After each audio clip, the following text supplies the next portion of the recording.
Le 2 juillet, Jésus dit : « Ne nous cherche pas anxieusement, nous sommes avec toi. » Il fut permis une fois à Marie de chercher son Dieu perdu, son Jésus, mais c'était un accident. Marie possédait Dieu avant même d'en être la mère, puisque Dieu est toujours là où se trouve la grâce. En effet, la grâce est amour et Dieu est là où il y a de l'amour. Il vous arrive la même chose qu'à ma mère, mes frères fidèles, enfants de Dieu et de Marie. Lorsque vous recherchez Dieu, c'est parce que l'amour vous l'a déjà mis dans le cœur. Lorsqu'il vous paraît venir, ce n'est pas que vous le voyiez arriver.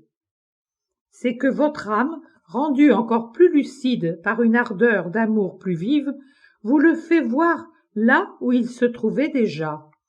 Vous avez l'impression qu'il vient en vous.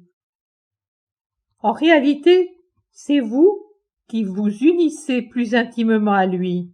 C'est uniquement là où il n'y a pas la grâce et donc pas d'amour, pas de désir ni de recherche de Dieu, qu'il ne vient jamais, car la haine le repousse. Voilà pourquoi la grâce revêt une importance capitale. C'est elle qui vous permet, par anticipation d'amour, de posséder Dieu, qui fait la joie et la gloire de tous les bienheureux. Par conséquent, ne me cherche pas anxieusement. Pense que s'il te semble parfois que je suis absent, ce n'est pas par châtiment. Qu'ai-je répondu à ma mère ? Pourquoi me cherchiez-vous ? Ne savez-vous pas que je dois m'occuper des affaires de mon père ? Eh bien, quand je te prive de ma présence sensible et qu'il te semble que je t'ai abandonné, c'est que je m'occupe des affaires de mon père. J'ai besoin de tes larmes d'amour pour racheter une âme que la haine rend esclave du mal. Vois-tu combien je t'aime ? Je t'associe à moi pour racheter de pauvres égarés et servir la gloire de notre Père. Souris, ma petite épouse, avant que la journée ne se rafraîchisse et que les ombres s'allongent, nous partirons sur le mont de la myrrhe et sur le col de l'encens.